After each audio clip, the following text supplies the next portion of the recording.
Hello बच्चों, आपका स्वागत है। You are most welcome in the channel P100 physics. क्या P100 फिजिक्स। तो आइए आज हम लोग शुरू करने जा रहे हैं कैपेसिटर। तो कैपेसिटर का लेक्चर नंबर फर्स्ट। कैपेसिटर में कुल लगभग अप्रॉक्स 15 से 20 एपिसोड होंगे। तो ये पहला एपिसोड, बेसिक कैपेसिटर क्या होता है। तो कैपेसिटर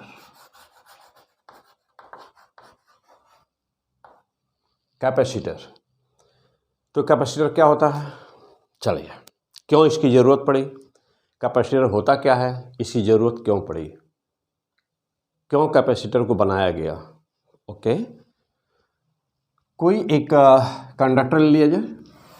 सपोज करिए कि ये कोई एक सीट है, ये कोई एक मेटल सीट है। ओके, इसको हमको चार्ज देना है। क्यों चार्ज देना है? क्योंकि हमको इस जैसे सपोज करो कि ये कोई पॉइंट है, इस पॉइंट पर हमको इलेक्ट्रिक फील्ड चाहिए। तो इलेक्ट्रिक फील्ड प्रोड्यूस कैसे होगा? चार्ज की जरूरत पड़ेगी इलेक्ट्रिक फील्ड प्रोड्यूस करने के लिए। कभी भी चार्ज स्पेस में बिना मटेरियल के नहीं रह सकता। तो इलेक्ट्रिक फील्ड प्रोड्यूस करने के लिए चार्ज चाहिए, और चार्ज होगा किसी मेटल पर, यानी कि किसी ऑब्जेक्ट पर। तो हमको किसी ऑब्जेक्ट की ज़रूरत होगी, इसलिए हम ऑब्जेक्ट कौन सा ले रहे हैं? मेटल। एक हमने मेटल की सीट लिया। तो सपोज करिए कि ये मेटल की सीट है। ओके, और जानते हो कि मेटल होता क्या है? तो जिसमें इलेक्ट्रॉन्स की संख्या ट्रिमेंडस अमाउंट में होता है, प्रचुर मात्रा में होता है, ट्रिमेंडस अमाउंट में होता है, वही मेटल होता है। यानी कि जिसमें कोवैलेंट बॉन्ड मीन्स कि बैलेंस बॉन्ड और कंडक्शन बैंड, बैलेंस बैंड और कंडक्शन बैंड दोनों ओवरलैप कर रहे होते हैं, उसी को मेटल कहते हैं। तो ये हम लोग पढ़ेंगे दूसरे एपिसोड में कि मेटल और मेटल इंसुलेटर और डाइलेक्ट्रिक्स क्या होते हैं। तो डाइलेक्ट्रिक्स तो अभी भी हम लोगों के यहाँ जरूरत पड़ेगी। सपोज करिए कि यह पॉइंट P है, हमको यहाँ पर इलेक्ट्रिक फील्ड चाहिए, इस पर चार्ज प्रोड्यूस करना है। तो चार्ज कैसे प्रोड्यूस होगा? या तो इससे इलेक्ट्रॉन को निकाल लिया जाए, किसी भी तरह से इलेक्ट्रॉन को बाहर खींच लिया जाए, या नहीं तो इस मेटल की सीट पर एक्सेस इलेक्ट्रॉन दे दिया जाए, तो यह बॉडी चार्ज हो जाएगी, जिसको हम लोग बोलते हैं इलेक्ट्रिफिकेशन। तो इलेक्ट्रिक फील्ड और पोटेंशियल वाला जो चैप्टर है ना, उसमें आपको किसी वीडियो नंबर में देखेंगे, सब सर्च करेंगे, सारे वीडियो देखेंगे, तो वहाँ पर मिलेगा कि चार्ज एंड, तो पहला ही वीडियो जो इलेक्ट्रिक फील्ड का होगा उसमें आपको मिलेगा कि what is the charge, what is the electric field, which is the responsible for the electrification, आपको वहाँ मिलेगा। चलिए आइए यहाँ देखा जाए। तो यहाँ पे अब हमने क्या किया कि एक बैटरी लिया, बैटरी का प्लस टर्मिनल और ये बैटरी का माइनस टर्मिनल, हमने इसको इस बैटरी से जोड़ दिया। ओके, इस बैटरी से जोड़ दिया। होगा क्या? यह सेल है, और जानते हो कि सेल के कॉम्बिनेशन को बैटरी बोलते हैं। तो यह सेल है, ये इसका पॉजिटिव टर्मिनल है, ये पॉजिटिव टर्मिनल है। इलेक्ट्रॉन ये मेटल है, तो फ्री इलेक्ट्रॉन्स ट्रिमेंडस अमाउंट में है। इस पर इलेक्ट्रॉन की टेंडेंसी होती है कि वो हमेशा इलेक्ट्रिक फील्ड के अपोजिट डायरेक्शन में मूव करता है, जबकि पॉजिटिव चार्ज जो होता है वह इलेक्ट्रिक फील्ड के डायरेक्शन में मूव करता है। तो जो इसमें फ्री इलेक्ट्रॉन्स हैं वो क्या करेंगे? ये फ्री इलेक्ट्रॉन्स यहाँ मूव करना शुरू कर देंगे। जब ये इलेक्ट्रॉन पहला वाला मूव करेगा तो उसका अपोज करने के लिए कोई नहीं था, इसको अट्रैक्ट करने के लिए। तो जो ही यह एक इलेक्ट्रॉन यहाँ पर पहुँचा, पॉजिटिव टर्मिनल है, पॉजिटिव चार्ज मीन्स किसी बॉडी पर पॉजिटिव चार्ज का मतलब क्या हुआ कि वहाँ पर इलेक्ट्रॉन्स की संख्या कम है, ये means the absence of electron. और यदि कहीं पर नेगेटिव चार्ज है तो वह क्या शो करता है कि इलेक्ट्रॉन की संख्या एक्सेस है, अधिक है। तो इसने क्या किया? एक इलेक्ट्रॉन को अट्रैक्ट किया, तो एक इलेक्ट्रॉन यहाँ से गया। ज्यों ही एक इलेक्ट्रॉन जाएगा ना, तुरंत एक प्लस चार्ज इस पर डेवलप हो गया। दूसरा इलेक्ट्रॉन गया तो एक दूसरा चार्ज डेवलप हो गया, तीसरा इलेक्ट्रॉन गया तो फिर तीसरा चार्ज डेवलप हो गया। मीन्स कि जैसे जैसे इस पे इलेक्ट्रॉन का ट्रांसफ़र होता जाएगा मेटल से बैटरी में, वैसे वैसे इस पे पॉजिटिव चार्ज डेवलप होता जाएगा। ठीक, पक्का? आ जाओ। अब इस पे देख रहे हो कि बॉडी इलेक्ट्रीफाइड हो गई, और यदि इलेक्ट्रॉन्स इस पर आए होते इस पर, तो चार्ज कैसा हुआ? तो चार्ज कैसा हुआ होता? माइनस हुआ होता। क्योंकि इलेक्ट्रॉन इस पर गए हैं तो चार्ज कैसा हुआ? पॉजिटिव चार्ज हुआ। जब भी इसका मतलब ये हुआ कि पहली बात यह है कि इलेक्ट्रिफिकेशन के लिए कौन रिस्पॉन्सिबल हुआ, पॉजिटिव चार्ज कि नेगेटिव चार्ज? तो जानते हो कि इलेक्ट्रिफिकेशन के लिए इलेक्ट्रॉन्स, कौन से इलेक्ट्रॉन्स? Free electrons. तो इलेक्ट्रॉन्स और रिस्पॉन्सिबल फॉर चार्जिंग। चार्जिंग के लिए कौन जिम्मेदार है? इलेक्ट्रॉन जिम्मेदार है। ओके, चार्जिंग के लिए कौन जिम्मेदार? इलेक्ट्रॉन्स जिम्मेदार है। ओके, तो इलेक्ट्रॉन क्या चार्ज होता है? नो, इलेक्ट्रॉन चार्ज नहीं होता है। इलेक्ट्रॉन चार्ज को कैरी करता है। इसीलिए कहीं पर भी जब इलेक्ट्रिफिकेशन होता है तो उसके लिए इलेक्ट्रॉन ही केवल जिम्मेदार होता है, इलेक्ट्रॉन ही केवल रिस्पॉन्सिबल होता है, चाहे बॉडी पॉजिटिव चार्ज हो या वह चाहे बॉडी नेगेटिव चार्ज हो। ठीक, चलो, ऐसे ही कहते हैं कि कहीं पर भी बॉडी इलेक्ट्रीफाइड है या नहीं।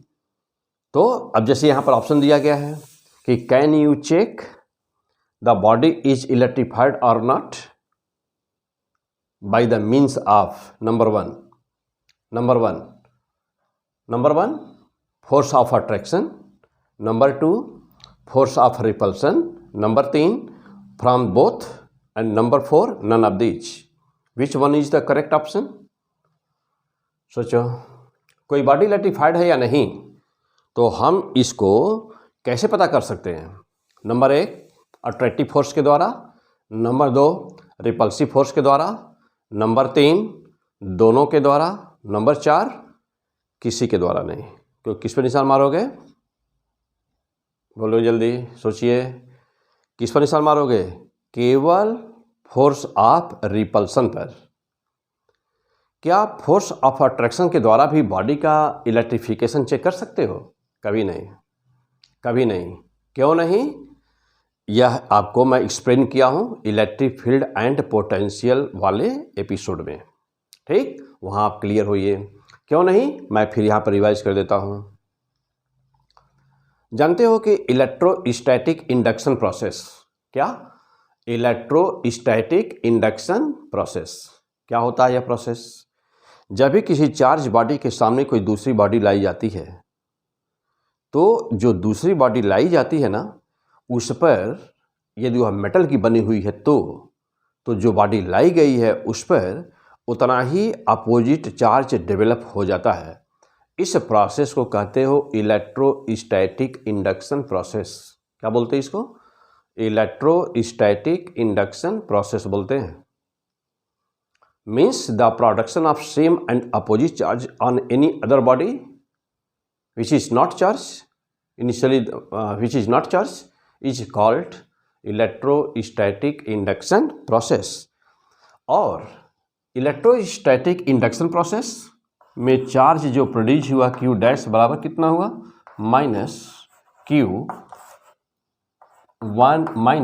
-1 upon K। What is K?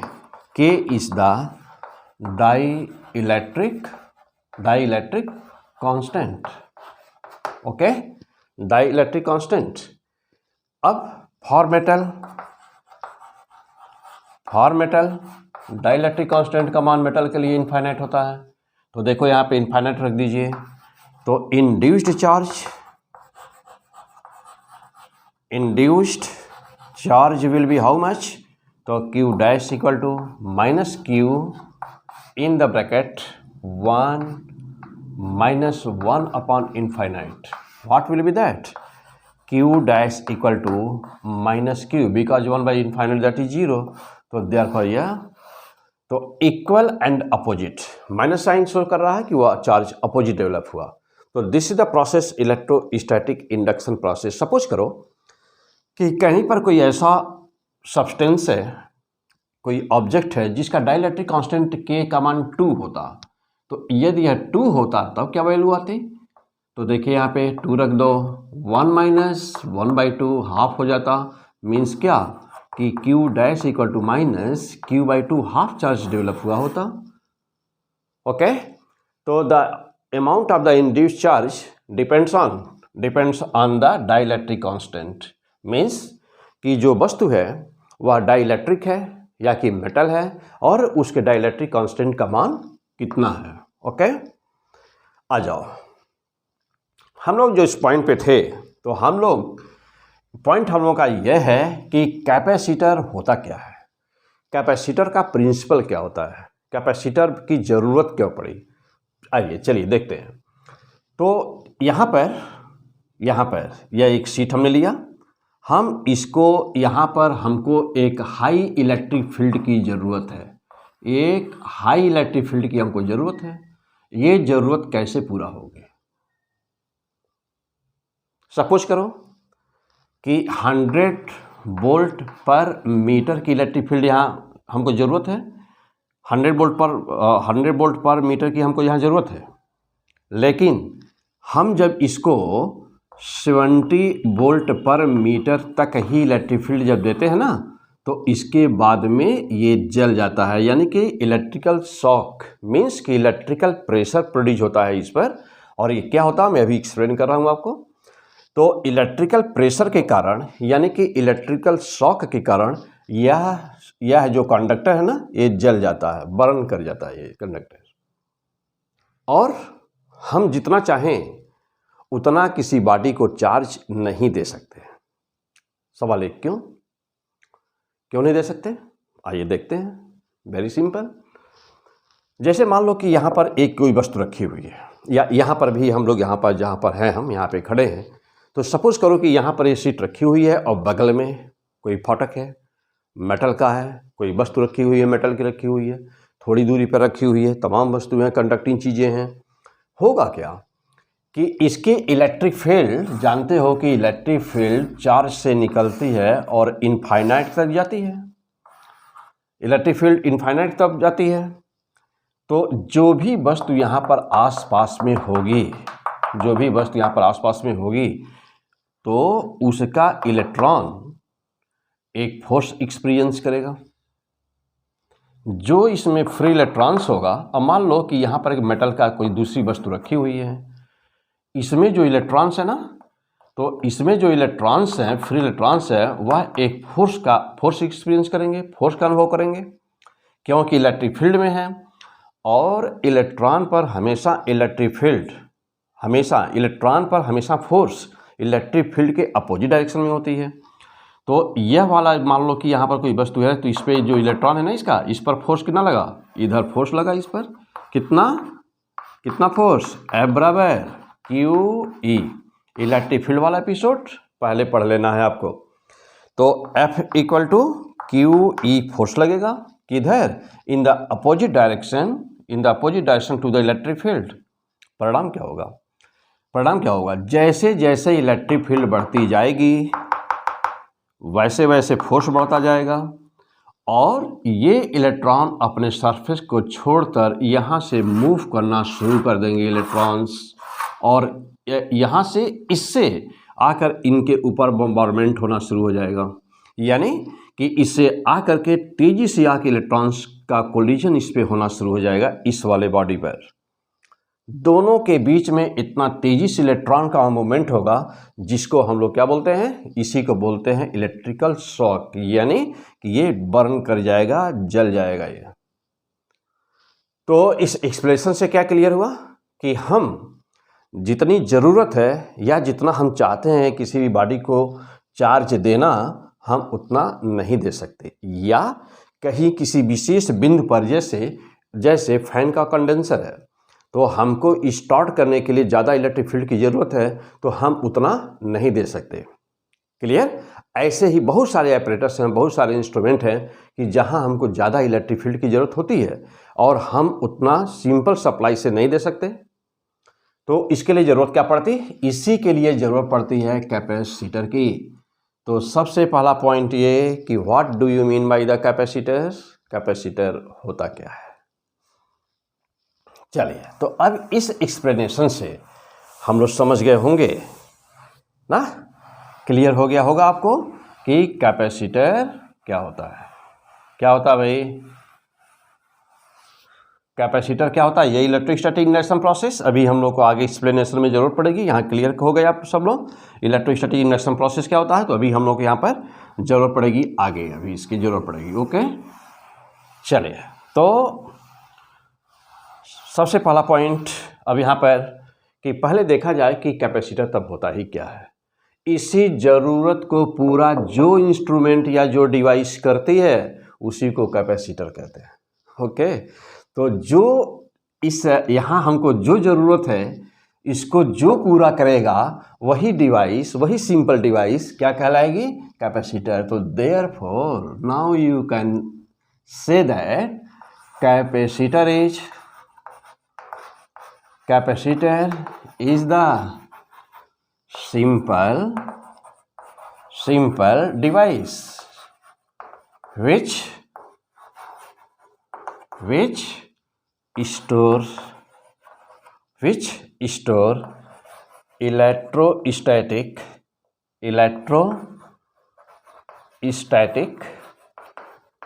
potential energy। Electrostatic potential energy, हमेशा जो इलेक्ट्रिकल एनर्जी होती है वह पोटेंशियल एनर्जी के फॉर्म में स्टोर होती है। तो क्या कहोगे उसको? Electrostatic potential energy. सवाल ही कहाँ स्टोर होता है? तो एक लाइन मेंशन कर दीजिए वहाँ पे, बिटवीन प्लेट्स ऑफ कैपेसिटर की दोनों प्लेटों के बीच। और किस फॉर्म में? तो in the form of electric field. तो चलो भाई, तो सिंपल सी बात ये हुई ना कि कैपेसिटर क्या होता है। क्या होता है कैपेसिटर? तो capacitor is a simple device which store electrostatic potential energy between the plates of capacitor in the form of electric field। Okay, चलिए अब, और तो ये तो कैपेसिटर की बात हो गई भाई। आगे आ जाओ और आगे बढ़ते हैं थोड़ा सा हम लोग। तो अब यहाँ पे ये देखा जाए कि अब यहाँ पे हम लोग अभी बोले क्या कि जितना चाहें उतना हम किसी भी कंडक्टर को ना चार्ज नहीं दे सकते। तो अब आपके मन में आ रहा होगा कि क्यों नहीं दे सकते? क्या प्रॉब्लम क्या है भाई? जितना चाहें, जैसे मान लो कि यहाँ पर हम कोई कंडक्टर है, यहाँ कोई कंडक्टर है और हम उसको चार्ज कर रहे हैं, तो हम जितना चाहें, जितनी हमको जरूरत उतना क्यों नहीं दे सकते? अभी एक बात आपने देखा है कि अगल बगल की जो वस्तुएं हैं उनसे, उनके बीच में, जिसको कहते हैं हम लोग अपनी भाषा में बोलते हैं स्पार्किंग कर जाएगा, स्पार्किंग हो जाएगा या जल जाएगा, हम लोग कहते हैं ना, वही रीज़न है कि हम उतना नहीं दे सकते। उसकी एक लिमिट है, हम कितना दे सकते हैं उतनी उसकी एक लिमिट है। वही जो लिमिट है जितना दे सकते हैं उसी को कैपेसिटी कहते हैं। क्या बोलते हैं उसको? कैपेसिटी। जैसे पानी नापते हो तो कहते हो कि इसमें, इस बर्तन में 2 लीटर पानी आएगा, तो उसकी कैपेसिटी कितनी हो गई? 2 लीटर। कहीं कहते हो कि 500 ml एक गिलास है तो उसमें 500 ml आएगा या 250 ml आएगा, 200 ml आएगा, तो वह हो गया क्या? उसका कैपेसिटी हो गई। ऐसे ही ना, ऐसे ही जैसे पानी किसी गिलास में रख रहे हो तो कह रहे हो कि इतना ही वाटर इसमें आ सकता है। क्यों? क्योंकि उससे ज़्यादा भरोगे तो गिर जाएगा, डालोगे तो वह कैपेसिटी हो गई उसकी। ठीक वैसे ही यहाँ पर ना, जैसे वाटर वहाँ पर गिलास में भर रहे हो तो ऐसे ही यहाँ पे चार्ज हम लोग किसी बॉडी पर दे रहे हैं। ओके, तो जैसे वहाँ पर तुम 200 ml की कोई गिलास है तो उस गिलास में तुम 200 ml से ज़्यादा तो डाल नहीं सकते। तो ठीक वैसे ही यहाँ पर भी कैपेसिटी है, जितना उसकी कैपेसिटी है उससे ज़्यादा चार्ज नहीं दे सकते। और दोगे तो क्या हो जाएगा, तो दोगे तो फिर वही होगा जो अभी मैं दिखाया हूँ। अब देखो उसका रीजन क्या था, आ जाओ, बॉडी क्यों जली, क्यों बर्न हुई, आ जाओ जरा दिखाते हैं हम आपको क्या है इसका कंसेप्ट, क्या है इसका। चलिए, जैसे मान लो कि यह चार्ज डेंसिटी इसकी सिग्मा है। चार्ज डेंसिटी क्या होती है भाई, सरफेस चार्ज डेंसिटी सिग्मा, यानी कि Q/A को कहते हो surface charge density. Surface charge density को क्या बोलते हो, सिग्मा बोलते हो। ठीक, चलिए और आगे बढ़ो, और आगे आ जाओ भाई। यदि एक छोटा सा एरिया कंसीडर किया जाए, हम यहाँ पर ले लेते हैं ये छोटा सा एरिया, मैं इस पे ले लिया, और इस एरिया का मान लो कि है ds, और यह कितना चार्ज इनक्लोज किया हुआ है, सपोज करो कि यह चार्ज इनक्लोज किया है dq, तो इस पर कितना फोर्स लग रहा है। अब जा देखो, कहोगे कि कहाँ से सर फोर्स लगेगा, तो देखो ये जो रेस्ट अमाउंट चार्ज का है ना, और जो यहाँ पर बचा हुआ है रेस्ट बचा हुआ ना, तो यह रीजन यह सब दोनों इस पे फोर्स लगा रहा है इस पर।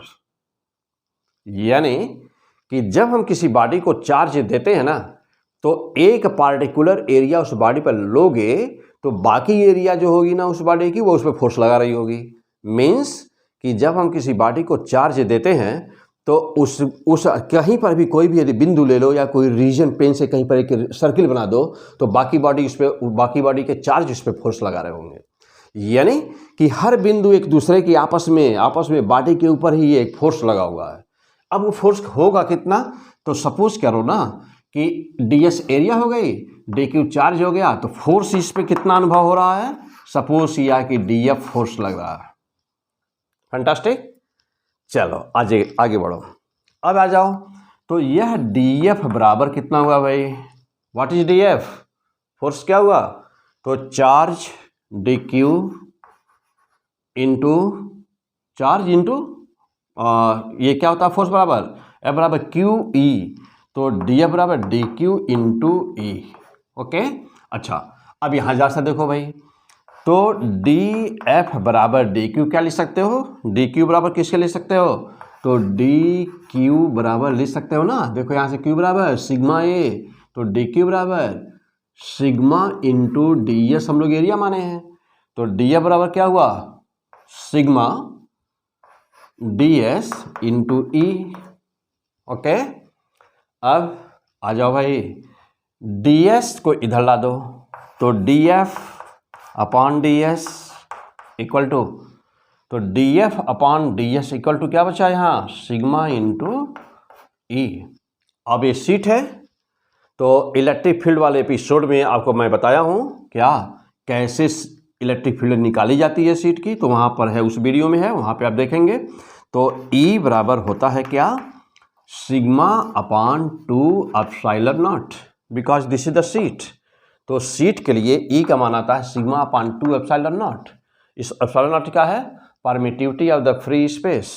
Now putting the value here, and DF by DS क्या हुआ भाई, क्या हुआ भाई, फोर्स अपॉन एरिया, क्या बनाया, बोलो जल्दी, प्रेशर। तो कैसा प्रेशर, इलेक्ट्रिकल, तो यह बना, देखिए यहाँ पर आ गया ना, इलेक्ट्रिकल प्रेशर, इलेक्ट्रिकल प्रेशर। देखो भाई फिजिक्स बहुत आसान होती है, फैंटास्टिक, बहुत आसान। ओके, चलो भाई, तो इलेक्ट्रिकल प्रेशर आ गया, तो electrical pressure PE, electrical pressure equal to कितना, सिग्मा E। Okay, fantastic. तो this is the electrical pressure, this is the electrical pressure. और यही देखो भाई, यही इलेक्ट्रिकल प्रेशर था, यहाँ पर लग रहा था इस सरफेस पर। तो अब जैसे यहाँ पे कर रहे हैं, तो यहाँ पर भी इलेक्ट्रिकल प्रेशर, यहाँ पर भी, हाँ यहाँ पर भी, हर बिंदु पर इलेक्ट्रिकल प्रेशर। जैसे जैसे सिग्मा का मान बढ़ाओगे, वैसे ही वैसे प्रेशर का मान बढ़ता जाएगा।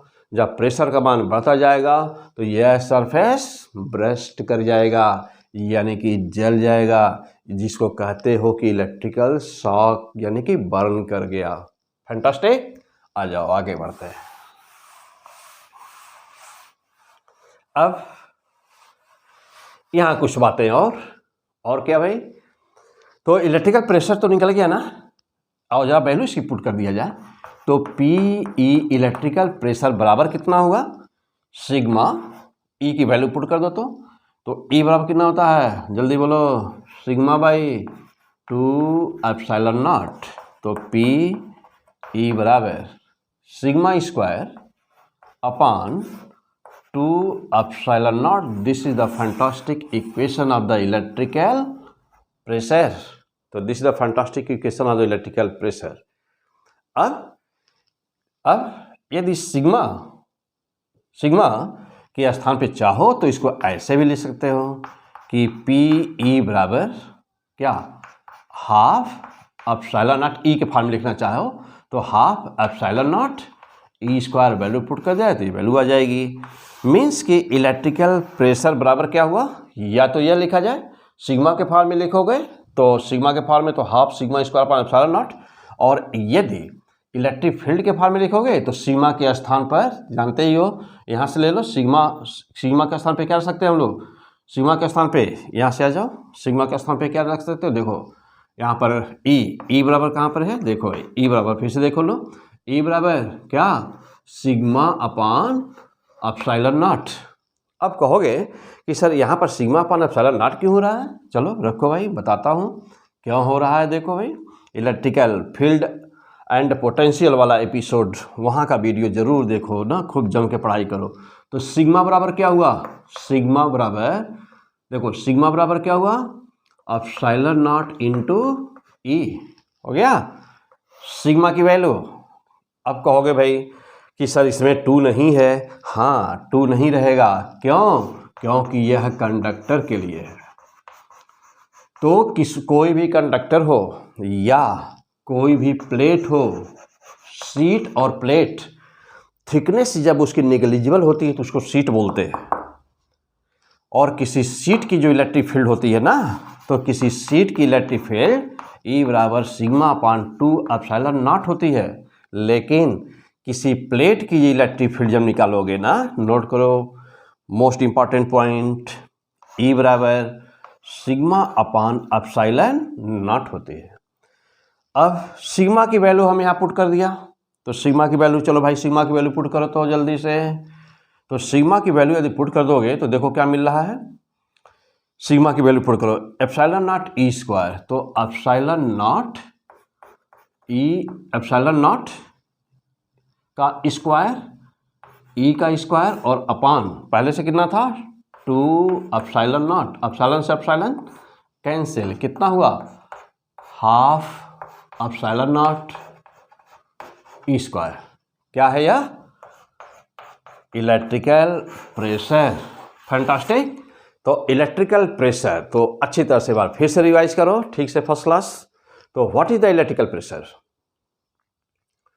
हम किसी भी बॉडी को जितना चाहें उतना चार्ज क्यों नहीं दे सकते, तो हम किसी बॉडी को जितना चाहें उतना चार्ज क्यों नहीं दे सकते, तो इसका एक्सप्लेनेशन सामने है। जैसे जैसे चार्ज दोगे, तो जैसे जैसे चार्ज दोगे तो सिग्मा का मान बढ़ता जाएगा। यहाँ पे आ जाओ, इस इक्वेशन, कोई इक्वेशन ले लो, तो जैसे जैसे चार्ज दोगे बॉडी को तो ई की वैल्यू बढ़ती जाएगी, सिग्मा की वैल्यू बढ़ती जाएगी, इलेक्ट्रिकल प्रेशर का मान बढ़ता जाएगा और बॉडी बर्न कर जाएगी, ब्रस्ट हो जाएगी। ओके, चलिए। और इसके बाद में देखा कि अगल बगल की जो बॉडी होती हैं, जो दूसरी मेटल सरफेस रखे होते हैं ना, उनसे ये जो चार्ज बॉडी जिसको दे रहे हो उसका इंटरेक्शन शुरू हो जाता है, उनका इंटरेक्शन होने लगता है, और जिसको हम लोग कहते हैं कि स्पार्किंग हो रहा है, तो उसका इंटरेक्शन होने लगता है। तो एक दूसरा रीजन रहा। तो अल्टीमेटली क्या निकला, फाइनल डिसीजन क्या निकल रहा, फाइनल डिसीजन यह कि हम जितना चाहते हैं उतना नहीं दे सकते। तो फिर क्या करना होगा, तो फिर किसी डिवाइस की ज़रूरत पड़ेगी, और वही डिवाइस जिसको हम जितना चाहें उतना दे सकें उसी को कहते हैं क्या, कैपेसिटर। फैंटास्टिक, आगे बढ़ते हैं। चलो भाई, अब इसके बाद पॉइंट क्या हुआ भाई, तो कैपेसिटर तो समझ में आ गया कि हाँ कैपेसिटर क्या है, जहाँ जितनी ज़रूरत है उतनी इलेक्ट्रिक फील्ड प्रोवाइड करने की ये सिंपल सी टेक्निक है, ये सिंपल सा डिवाइस है, एक इलेक्ट्रिकल डिवाइस है सिंपल, इसको हम कैपेसिटर कहते हैं। चलिए अब बात रही है कि अब यहाँ पर चार्जिंग हम जब कर रहे थे इस शीट को ना, तो क्या हुआ था, बैटरी ने क्या किया था, कितना वर्क किया था और क्या हुआ था, अभी हम उस पर बैक फिर चलते हैं। लेकिन यहाँ पर थोड़ी सी बातें कि कैपेसिटेंस क्या होता है। तो capacitance of capacitor, capacitance of capacitor, capacitance of capacitor क्या होता है, जैसा इसे देखा जाए। चलिए भाई, कोई भी बॉडी थी, जैसे मान लो ये शीट था ना, तो जब चार्ज हम लोग दे रहे थे, जब इसको चार्ज कर रहे थे, तो जैसे जैसे इस पर चार्ज दे रहे थे इसको, तो अगल बगल के बिंदु पर या इस बॉडी के ऊपर का पोटेंशियल, जैसे चार्ज इंक्रीज कर रहे थे तो पोटेंशियल भी क्या हो रहा था, इंक्रीज कर रहा था, बढ़ता जा रहा था। और इलेक्ट्रिक फील्ड भी क्या हो रही थी, इलेक्ट्रिक फील्ड भी ना वो भी इंक्रीज कर रहे थे। तो क्या कह सकते हो, अब हम कह सकते ये हैं कि Q directly proportional to V, कह सकते हो कि नहीं कह सकते हो, कह सकते हो। चलो भाई, तो Q बराबर क्या हुआ, Q बराबर क्या हुआ, जब ये प्रोपोर्शनल को हटाओगे इसको, तो यहाँ पर एक कांस्टेंट आएगा, तो वह कांस्टेंट माना C है और ये V। ओके, तो this is the proportionality constant, यह एक नियतांक है, यह एक कांस्टेंट है। तो यह C is constant, constant and called capacitance, called capacitance, इसको कैपेसिटेंस कहते हैं। यानी कि किसी भी वस्तु का हो, कैपेसिटर का हो, चाहे जहाँ पर भी होगा तो इसको कैपेसिटेंस बोलेंगे, उस चीज़ का इसे कैपेसिटेंस बोलेंगे। तो C बराबर क्या हुआ भाई, C बराबर क्या हुआ, तो C बराबर हुआ Q अपॉन V, और Q Coulomb, V volt, Coulomb upon volt. और कूलॉम अपॉन वोल्ट को एक नया यूनिट, इसका नाम कहते हैं फैरेड। ओके, तो फैरेड एक बहुत बड़ी यूनिट है, तो इसका छोटी यूनिट माइक्रोफैरेड 10⁻⁻⁶ फैरेड, और पिकोफैरेड 10⁻⁻12 फैरेड, और नैनो पिकोफैरेड। और ओके, तो कौन कौन सा माइक्रोफैरेड, चलो आओ यहाँ पे लिख लो। तो 1 माइक्रोफैरेड बराबर कितना हुआ, छोटी यूनिट इसकी, क्योंकि फैरेड बहुत बड़ी यूनिट है। तो 1 माइक्रोफैरेड बराबर कितना हुआ, 10⁻⁻⁶ फैरेड। ओके, चलो 1 पिकोफैरेड कितना हुआ भाई, 1 पिकोफैरेड 10⁻⁻12 फैरेड। ओके, चलो आ जाओ 1 मिली फैरेड, ऐसे तमाम है, तो 1 मिली फैरेड है 10⁻³ कर दोगे ना, 1 नैनो फैरेड है तो 10⁻⁹ कर दो, 1 पिको फैरेड 10⁻12 का, ये छोटी यूनिट इसकी होगी। अब ऐसे ही सोचो कि फैरेड कितनी बड़ी यूनिट है, पूरे पृथ्वी को जिसका, जैसे मान लो अर्थ, तो पूरे अर्थ को यदि हम लोग कैपेसिटर, आइसोलेटेड कैपेसिटर माने ना, तो इसका कैपेसिटी आती है 711 क्या, माइक्रोफैरेड। कितना आता है, 711 माइक्रोफैरेड। ओके, अभी सॉल्व करके इस वैल्यू को निकाला जाएगा, अभी देखा जाएगा कि कैसे। ओके, चलो आ जाओ, इधर आ जाओ फिर। तो अब हम लोग यहाँ पे थे कि C equal to Q/V, C equal to Q/V। तो C को क्या बोलते हैं, C को capacitance, C called capacitance, so much farad. आगे और आगे बढ़ते हैं। हाँ, अब यहाँ पे आइए, तो C बराबर Q/V हुआ ना, सो मच फैरेड Q/V। मैं यदि आपसे पूछूं कि इस जो C है इस कैपेसिटी के मान को बढ़ाना है तो आप क्या कहोगे? बोलिए, क्या कहेंगे? कैसे बढ़ा सकते हो इसको? सी को बढ़ाने के लिए यदि तुम्हारे मन में ये आ रहा है कि हम क्यू को बढ़ा दें, तो अरे भाई, जैसे मान लो एक गिलास है और उसमें 200 ml वाटर आता है, तो मैं कह रहा हूं कि उसकी कैपेसिटी को बढ़ाना है, यानी कि और ज़्यादा वाटर आए उसमें, 250 ml आए या 400 ml आए, 500 ml आए, तो और वाटर डालने से तो होगा नहीं, तो नीचे गिर जाएगा। तो उस गिलास की साइज को बढ़ाना होगा कि नहीं बढ़ाना होगा? उस कैपेसिटी को बढ़ाना है तो उसकी साइज को बढ़ाना होगा। मीन्स ये कि यहाँ पे यदि हम ये कहें कि हम Q को बढ़ा देंगे तो Q को बढ़ा करके कभी भी C के मान को बढ़ाया नहीं जा सकता। मोस्ट इम्पॉर्टेंट पॉइंट, नहीं बढ़ा सकते। तो क्या करना होगा? Q को आपको कांस्टेंट रख करके, एक ही तरीका यहाँ दिखाई दे रहा है C के मान को बढ़ाने के लिए कि Q के मान को कांस्टेंट कर दो और V के मान को कम कर दो। V क्या है? Potential difference. Q क्या है? Given charge. तो V को डिक्रीज करो। चलो, यदि हम लोग किसी भी मीन्स, बाय एनी मीन्स, यदि Q को कांस्टेंट रख करके V को रिड्यूस कर देना तो C का मान क्या हो जाएगा? बढ़ जाएगा। क्लियर? अंडरस्टैंड? तो this is the principle of the capacitor. तो this is the principle of capacitor. तो this is the principle of capacitor, यानी यही कैपेसिटर का सिद्धांत है। Q को कांस्टेंट रखना है और V को रिड्यूस करना है, जिससे कि कैपेसिटी बढ़ जाए।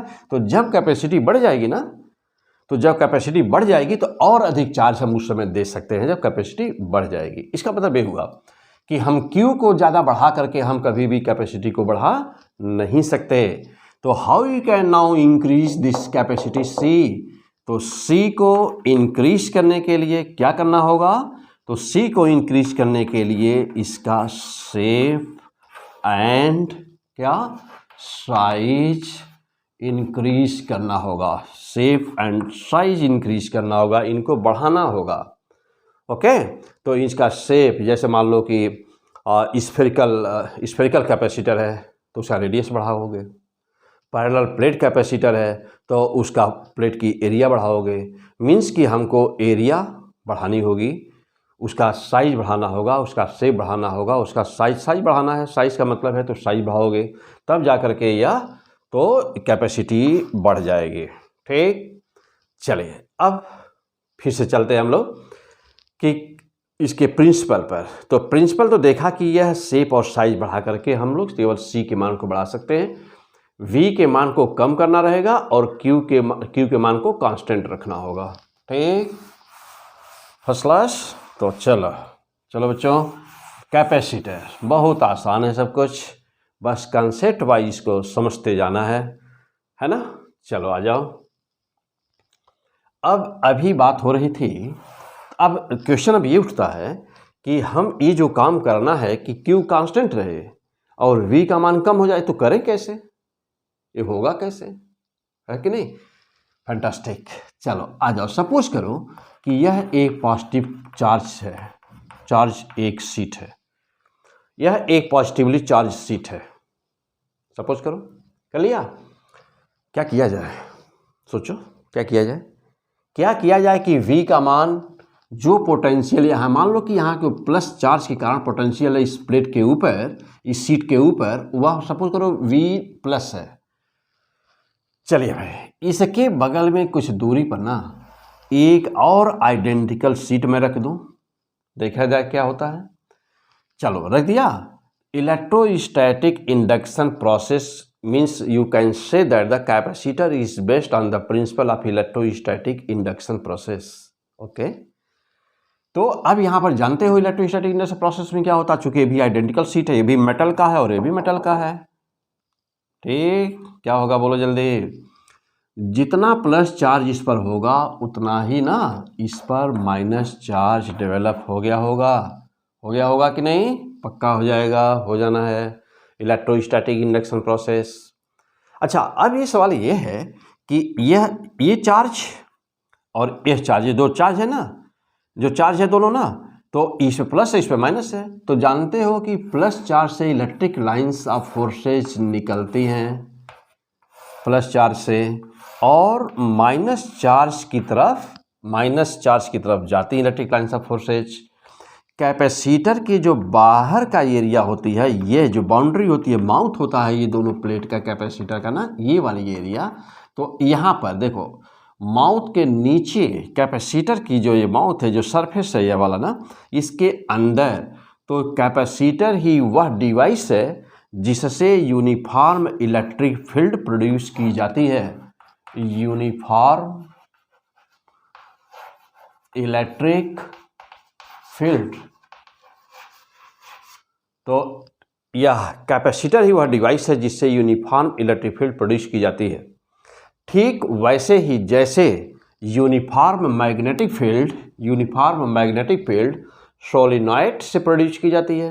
पढ़ोगे मैग्नेटिज्म में वाला एपिसोड देखना, वहाँ पे है सब डिटेल, ठीक। और ऐसे ही यूनिफॉर्म साउंड जो मैं बोल रहा हूँ साउंड, तो यूनिफॉर्म साउंड किससे प्रोड्यूस करते हो? सोचो जल्दी, सोचिए यूनिफॉर्म साउंड कैसे प्रोड्यूस करोगे? ट्यूनिंग फोर्क से।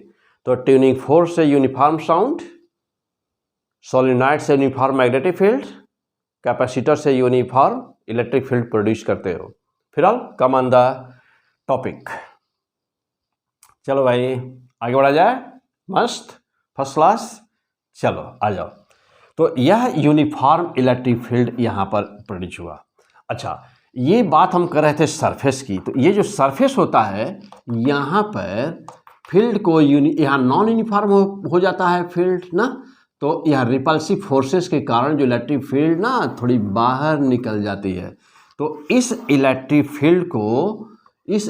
फील्ड को बाहर ना निकलने पाए, यूनिफॉर्म बनी रहे ना यहाँ पर और यहाँ पर, तो इसके लिए एक इलेक्ट्रिकल गार्ड का यूज़ किया जाता है। क्या लगाते हैं यहाँ पर?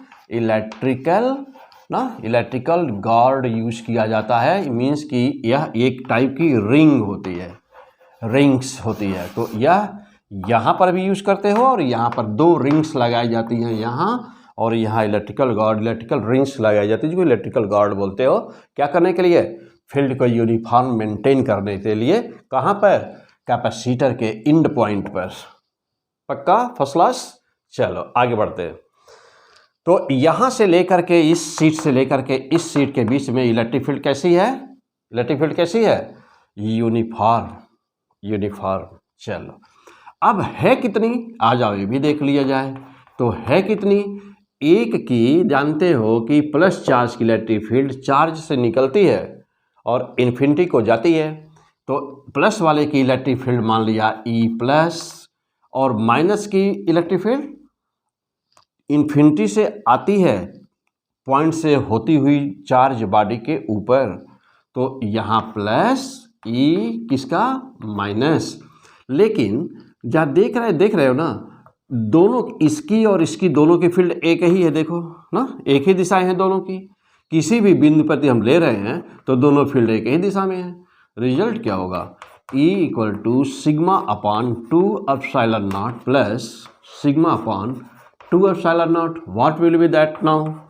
E will be sigma upon epsilon not. तो इन दोनों चार्ज प्लेट के बीच दोनों चार्ज शीट के बीच किसी भी बिंदु पर इलेक्ट्रिक फील्ड कितनी है? सो मच, इतनी है। और does not depend, mind here कि does not depend on the distance, because this is the only sigma upon epsilon naught. यहाँ पर डिस्टेंस कहीं नहीं है। डिस्टेंस या जो डी है, मान लीजिए दोनों शीट के बीच की डिस्टेंस है डी, और दोनों प्लेट की एरिया है ए, इसकी भी ए और इसकी भी ए, दोनों के बीच की डिस्टेंस है डी। तो देख रहे हैं ना कहीं पर ए है ना कहीं पर डी है, तो E equal to sigma upon epsilon not. तो sigma upon epsilon means distance पे, इलेक्ट्रिक फील्ड डिस्टेंस पे डिपेंड नहीं करते। तो ये क्या हो गया? This is the constant. Okay, चलिए टॉपिक हम लोगों का क्या है? टॉपिक है हम लोगों का कि यहाँ पर यह कैपेसिटर की जब हम चार्जिंग कर रहे थे तो क्या हुआ, और फिर कैपेसिटर ये बना कैसे? फिलहाल अभी हम लोग कहाँ पर पहुँचे कि इसके बीच यह एक सीट नंबर 1, नंबर 2, एक सीट हम लोग रखे थे। फिर हम लोग दूसरा लाए, क्या करने के लिए, इसको कैपेसिटर बनाने के लिए, मीन्स कि इसके इलेक्ट्रिक फील्ड को इसकी चार्ज कैपेसिटी को बढ़ाने के लिए, कि इसकी कैपेसिटी को हमको बढ़ाना था। तो कैपेसिटी को एक अब यहाँ पर रख दिया हमने, ला करके रख दिए। तो रखते समय क्या हुआ, ये तो क्लियर हो गए हम लोग कि रखते समय या इलेक्ट्रिक फील्ड डेवलप हो गई, और इलेक्ट्रिक फील्ड जो इतनी है, तो इन दोनों सीट के बीच इलेक्ट्रिक फील्ड इतनी है। फिलहाल हम लोगों का पॉइंट है कि सी बढ़ा कि नहीं बढ़ा। आइए चल के देखते हैं कि सी बढ़ा कि नहीं बढ़ा। ये नोट हो गया, क्लियर कर लिया यहाँ पर। अब आगे बढ़ते हैं, अभी इन रिजल्ट की हम लोग को अभी ज़रूरत पड़ेगी आगे इसी एपिसोड में। Okay, now come on the point. चलिए भाई, तो अब